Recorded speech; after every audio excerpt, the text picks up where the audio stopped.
Lograr que los fans de una saga conocida por sus combates en 2D aceptaran un juego de acción y aventura parecía una idea que estaba ya destinada al fracaso. Y créanme que no era la primera vez que Mortal Kombat lo intentaba. Ya lo habíamos visto antes con Mitologías de Sub-Zero y también lo habíamos visto con Special Forces, protagonizada por Jax. Dos experimentos que demostraron que salir del género de pelea era más difícil de lo que parecía. Y aunque para esa época ya parecía que ningún otro spin-off iba a llegar, después llegó el 2005 y Midway, que era la propietaria de Mortal Kombat en esa época, decidió intentarlo una vez más y créanme que esta vez sí funcionó. Y aquí la pregunta es, ¿qué hizo que Mortal Kombat Shaolin Monks se convirtiera en el spin-off más querido de toda la franquicia?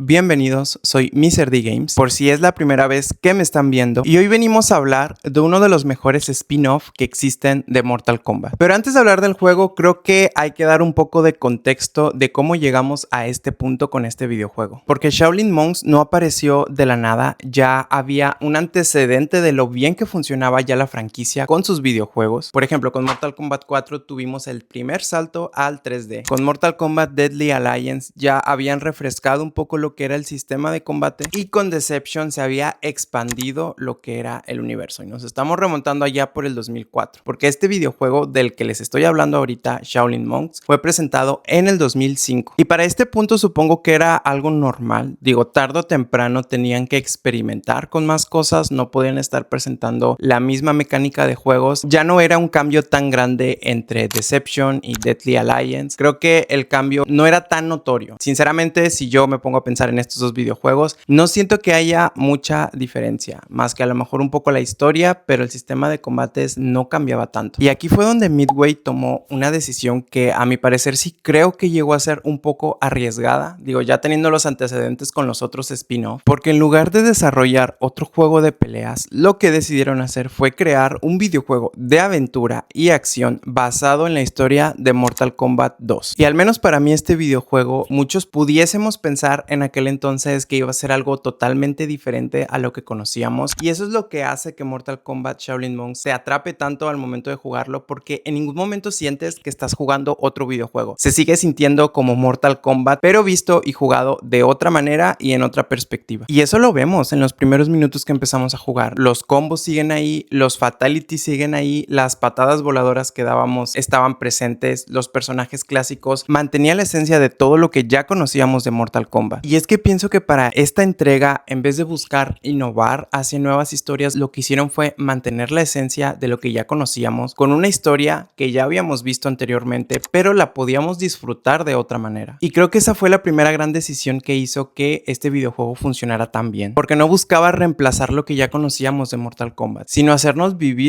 todo este universo desde una perspectiva completamente distinta. Estábamos acostumbrados a los escenarios en donde teníamos que pelear, y de ahí ibas avanzando a más combates, que es lo que al día de hoy conocemos en el clásico Mortal Kombat. Pero para este videojuego lo que lo hacía diferente era que teníamos la oportunidad de recorrer todo Outworld, peleando con decenas de enemigos, desbloqueando secretos, mejorar habilidades y topándonos con personajes clásicos que ya conocíamos a lo largo del tiempo. Y es que también creo yo que una de las cosas que nos hacía recordar constantemente que estábamos jugando Mortal Kombat, y para mí dieron en el clavo, fue en la elección de los protagonistas que nos presentaban. Teníamos a Liu Kang, el campeón de Mortal Kombat, y Kung Lao. Los teníamos recorriendo todo Outworld, escenarios como la Academia Wuxi, entre muchos otros. Creo que muchos de ustedes, al igual que yo, sabemos muy bien que los personajes más famosos de todo Mortal Kombat siempre van a ser Scorpion y Sub-Zero. O sea, hay algo que siempre ha caracterizado a Mortal Kombat, son sus personajes. Aparte de Scorpion y Sub-Zero, también teníamos a Raiden, Kitana, Johnny Cage, Sonya, Mileena, Reptile, y podría continuar durante varios minutos, pero ya sabemos que al día de hoy existen decenas y decenas de personajes jugables en Mortal Kombat. Elegir como protagonista a Liu Kang, teniendo la trama del héroe perfecto, el que siempre debe salvar el día, pero también pienso que justamente eso es lo que hace y ayuda a que el personaje sea el protagonista de esta entrega y se sienta también con todo el recorrido que tiene que hacer, porque es la forma en la que se puede justificar que esta historia se tenga que recorrer sin salirnos tanto de la historia que ya conocíamos de Mortal Kombat. Y sinceramente pienso que de no haber puesto a Kung Lao, quizás el juego se hubiera sentido como un poco más serio, porque al final de cuentas cuentas creo que la interacción entre estos dos personajes funciona también muy bien. Mientras Liu Kang representa ser ese personaje lleno de responsabilidad y disciplina, después está Kung Lao, que viene como a poder equilibrar ese tipo de personalidad. Si recuerdas un poco la historia del juego, sabemos que Kung Lao era ese personaje que aportaba esa confianza, orgullo y también creo que algo de arrogancia. Y es que a pesar de que el juego no profundiza tanto en la historia, sí puedo decir que la conexión con estos dos personajes como si ya hubieran luchado durante muchos años y que solo se siente como una continuidad de algo más, que para este caso estamos hablando de la historia de Mortal Kombat 2. Justamente aquí está el detalle que parece que pasa desapercibido, pero es por lo que muchos de nosotros recordamos este videojuego. Uno podría pensar que el videojuego está hecho para jugar una sola persona, pero justamente por eso muchos de nosotros también lo recordamos. Te daba como esa experiencia de forma cooperativa con otra persona, porque creo yo que este juego no fue diseñado para un solo jugador, sino que gran parte de su identidad está construida para jugar en cooperativo. Muchos de nosotros recordamos este videojuego por haberlo jugado con nuestro primo, con nuestro hermano, con algún familiar. Digo, en mi caso yo lo llegué a jugar con mi hermano y con mi papá, y también como que te lleva la nostalgia de lo jugaba con tal persona, para los que tuvimos la oportunidad de jugarlo con alguien más. Y creo que eso también explica el por qué le llegamos a tener tanto cariño a este videojuego. Digo, ¿quién de ustedes no recuerda esa vez que mientras uno estaba abriendo el camino, el otro estaba cubriendo las espaldas mientras estaban derrotando a los enemigos? Y creo yo que muy pocos videojuegos logran crear ese tipo de recuerdos. Y algo que también podemos encontrar a lo largo de la aventura es todo el fanservice que existe en Mortal Kombat Shaolin Monks. Y es que conforme vamos avanzando en la historia de este juego, algo que también podemos notar es que nunca dejan de lado a los personajes clásicos que ya conocemos en la saga. Y la verdad es que sí pienso que era imposible dejar al resto, a pesar de que no los podíamos utilizar en la aventura, a excepción de Scorpion y Sub-Zero. Creo que para la historia no intentan convertir a todos los personajes en protagonistas. Conforme íbamos avanzando aparecía alguien conocido que sientes que va formando como parte del viaje. En la aventura que a veces teníamos estaba Johnny Cage acompañándonos. Algunos otros personajes llegaban para ayudarnos en la aventura y otros personajes también para detenernos en el camino. Y creo yo que aquí Midway supo dar en el clavo, porque realmente el juego está plagado de fanservice. Nunca dejó de lado ni la historia, ni ningún personaje, ni todo lo que ya conocíamos dentro del sistema de peleas en Mortal Kombat. Este videojuego toma los acontecimientos de Mortal Kombat 2 y los reimagina para convertirlos en una aventura. Prácticamente es adaptar la historia para que la puedas sentir fiel a lo que ya conocíamos, pero jugado desde otra perspectiva. Tampoco se siente como algo repetitivo de lo que ya conocíamos con los juegos clásicos, y todo funciona de forma muy natural. Llegas a un lugar, sucede algo, aparece un personaje y después tienes que derrotar al jefe. Prácticamente así es como funciona toda la historia de Mortal Kombat Shaolin Monks. Un ritmo muy difícil de romper, y también pienso que por eso muchos de nosotros no llegábamos a sentir el juego que se sintiese tan pesado. Siempre teníamos esa sensación de que conforme fuéramos avanzando en el juego íbamos a encontrar algo interesante explorando más adelante. Y es que si hay una razón por la que muchos de nosotros regresamos una y otra vez a este videojuego, porque sí tuve la oportunidad de volverlo a jugar apenas el año pasado, algo que hace que funcione, y creo que es lo más importante, es la jugabilidad. Y es que aquí creo que muchas veces una historia es lo que hace que querramos terminar o probar algún videojuego, pero al final de cuentas lo que más importa es la jugabilidad, porque es la que va a hacer que queramos regresar y volverlo a jugar una y otra vez. Y esto fue lo que nos pasó a muchos de nosotros con Shaolin Monks. Y es que a partir de que hace poco volví a jugarlo, realmente pensé que iba a sentir toda la jugabilidad como algo ya anticuado. Estamos hablando de un juego de hace más de 20 años, y cuando éramos niños tampoco es como que tuviéramos las más grandes expectativas, pero ya siendo adulto y volviendo a tomar este videojuego, sí me da la impresión que ha envejecido muy bien. Digo, no se siente torpe en la forma de jugar. Y es que a los pocos minutos de volverlo a empezar, ya estaba muy picado del juego y no podía parar de avanzar en la historia y seguir continuando descubriendo los secretos, que muchos de ellos ya ni siquiera me acordaba que existían. Y es que nunca trata de ser complicado. Desde el minuto uno que uno ya está jugando, entiendes muy bien cómo funciona. Digo, un sistema de combates en donde vas explorando los mapas y te vas topando con diferentes enemigos. Sabes que tienes que golpear, lanzar enemigos al aire, tener que rematar enemigos y usar también tus poderes. Todo esto pues era muy fácil de aprender para aquella época. Es que el combate aquí nunca se siente repetitivo porque conforme vamos avanzando en la trama también nos vamos topando que algunos enemigos se tienen que derrotar de alguna forma, algunos otros de otra forma, y conforme avanzas te vas aprendiendo los combos que tiene cada personaje. Digo, para este caso la primera vez que lo jugábamos era con Liu Kang y Kung Lao, la segunda vez era con Scorpion y Sub-Zero. Nos presentaban diferentes tipos de enemigos. Teníamos los Tarkatanos, teníamos esos samuráis con una máscara que tenían una espada por detrás, que no recuerdo también cuáles eran su nombre. Creo que todos recordamos también peleándonos con la otra persona con la que jugábamos a ver quién iba a ser el Fatality. Y es que algo que me gusta de la jugabilidad de esta entrega es el hecho de que mientras vas avanzando, sí, te vas aprendiendo los combos y vas descubriendo que cada personaje tiene sus propias habilidades especiales. Por ejemplo, Liu Kang tenía esas bolas de fuego y tenía esa patada que ya todos conocemos que lanzaba en el aire. Kung Lao podía lanzar su sombrero y podía desaparecer. Y al principio de la historia creo que es lo básico que tú conoces, lo que puedes usar para derrotar a tus enemigos. Y es que también tenemos un menú en donde podemos, aparte de aprender los combos y aprender las habilidades, conforme vamos avanzando tenemos esos puntos de experiencia que vamos ganando a lo largo del camino, y gracias a eso podemos mejorar también todas nuestras habilidades. Y es que también con este juego tampoco tenemos de lado los fatalities porque es algo que se siente presente durante toda la historia. En algún punto estamos forzados a usarlos contra jefes finales, pero también lo podemos usar de forma casual con cualquier enemigo que nos vayamos topando. Obviamente después de cierto tiempo que la barra de energía se tenga que recargar. Y no solamente teníamos a los fatalities presentes, también teníamos a los multalities, que era esa forma que era como un fatality pero para varios enemigos, y también teníamos los conocidos brutalities, que era para poder incrementar tu nivel de poder e ir atacando a todos tus enemigos a tu alrededor. Digo, eso ya no formaba parte de una cinemática, sino formaba parte del sistema de combate en donde podías agarrar a puño limpio a todos los enemigos que tuvieras a tu alrededor y poder terminar con cada uno de ellos. Justamente por eso funcionaba tan bien. De forma individual sí, pero también cuando lo jugabas de forma cooperativa, porque cada uno se venía poniendo de acuerdo en qué hacía cada persona. La experiencia que teníamos cambiaba completamente también. Tanto la exploración y todo lo que querías buscar y localizar en el juego se sentía de forma natural, que te llevaba a querer explorar cada rincón para desbloquear todo lo que estaba disponible en el juego. Justamente eso es lo que nos da esos recuerdos y esa sensación de ese videojuego en aquellas épocas. Yo todavía recuerdo que yo tenía una lista larga alrededor de mi consola, por abajo de la consola, donde tenía anotados todos los fatalities y me los tenía que aprender para poder utilizarlos contra cualquier enemigo que se me iba atravesando. Y también el ponerte de acuerdo con la otra persona con la que jugabas para ver quién iba a hacer el ataque. Y es que todo esto lo veníamos haciendo en mapas que se sentían también muy grandes y extensos. Y algo que hacía constantemente este videojuego era que recompensaba la curiosidad. Uno exploraba porque quería, todo estaba lleno de plataformas. Muchas veces teníamos que desbloquear diferentes habilidades, como poder escalar muros o tener que treparnos como si fuéramos monos a diferentes tubos para poder llegar a otras áreas que al principio del videojuego era complicado de llegar. Y es que alrededor de todo eso nos íbamos encontrando también con diferentes recompensas que les digo que al principio era complicado, pero que a la vez también hacía que quisiéramos regresar y volver a explorar gran parte del juego. Yo me la vivía rompiendo ventanas, brincando por todos lados para poder conseguir los artes conceptuales o poder desbloquear personajes para el sistema de combate normal. Aparte de tener el modo aventura, también teníamos ese juego de peleas 1 a 1. No era malo, pero tampoco tenía un gran catálogo de personajes, pero aún así teníamos que explorar en el modo aventura para poderlos desbloquear y utilizarlos en el modo versus. Todo este juego está lleno de detalles. No prestábamos tanta atención en esa época. Trampas de escenarios interactivos, jefes enormes, acertijos, y obviamente nada de esto reinventaba el género, pero sí pienso que todos estos elementos hacían que el ritmo del juego se sintiera natural y también se sintiera muy dinámico. Siempre teníamos algo que hacer y, como les digo, no se sentía repetitivo porque en algún punto tenías que estar destruyendo un enemigo, después tenías que resolver un acertijo, desbloquear los diferentes secretos que te ibas topando a lo largo del camino. Y también era interesante el ir descubriendo y explorando escenarios que nosotros ya conocíamos en los juegos clásicos de Mortal Kombat, como el Bosque Prohibido, que solo eran escenarios de decoración para poder pelear. Era una experiencia única que podíamos explorar lo que era el Bosque Prohibido alrededor de todo el mapa, Outworld y otro tipo de escenarios que también son clásicos que ya conocíamos en otras entregas de Mortal Kombat. Es que el juego entendía cuándo tenía que cambiar el ritmo para que no se empezara a sentir repetitivo. En la actualidad todavía existen muchos juegos modernos,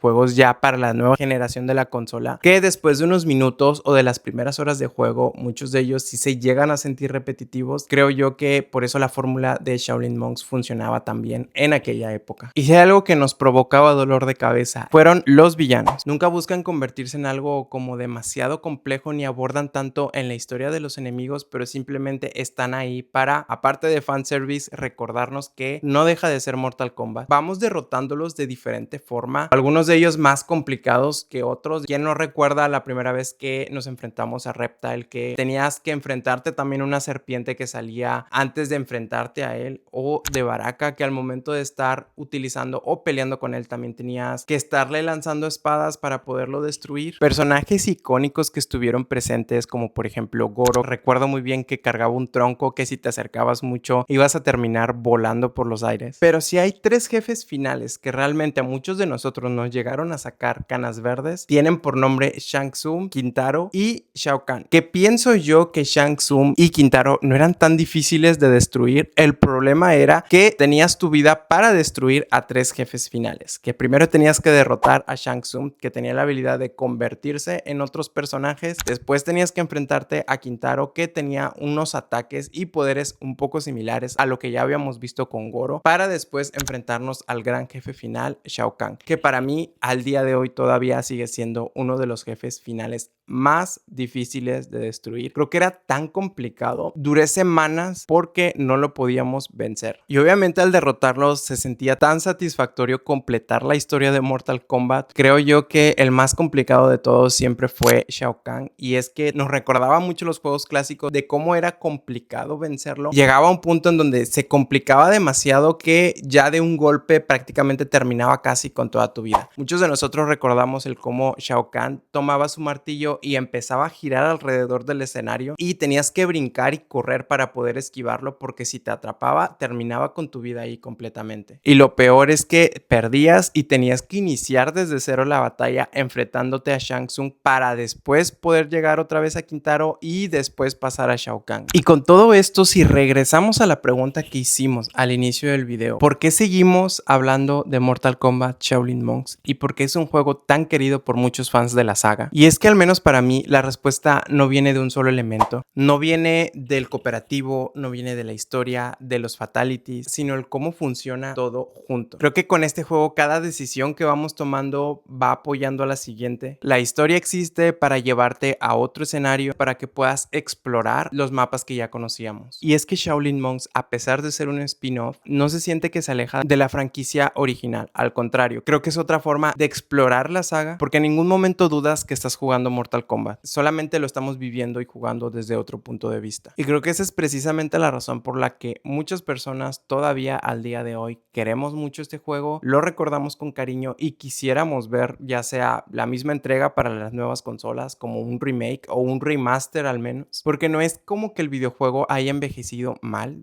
Sí, ya tiene más de 20 años que salió a la venta, pero pienso yo que la idea todavía al día de hoy sigue teniendo mucho potencial. Solo imagínense lo que se podría hacer hoy con la tecnología actual para este videojuego. Un cooperativo en línea, más personajes jugables, más caminos alternativos, más jefes, más secretos, y creo que sería un buen proyecto que NetherRealm en algún punto pudiese explorar. Que la verdad me sorprende que después de tantos años todavía no hayan decidido hacerlo. Todavía por ahí tenemos esperanzas. Hace poco Ed Boon, uno de los creadores de la saga de Mortal Kombat, publicó una encuesta en la aplicación X preguntando qué queríamos ver primero, si un remaster de Mortal Kombat 9 o Mortal Kombat Shaolin Monks. Por aquí les voy a dejar la imagen si la encuentro. Creo yo que todavía tenemos esperanzas de que en algún futuro podamos ver renacer otra vez esta entrega de una forma diferente. Y para ustedes, ¿este juego creen que valga la pena hacer otra versión como un remake? Los leo en los comentarios. Pero bueno, esto ha sido todo. Espero que les haya gustado este video acerca de Mortal Kombat Shaolin Monks, uno de los mejores videojuegos que van a encontrar de toda la franquicia de Mortal Kombat. Y sin más, aquí me despido y nos vemos en el próximo video.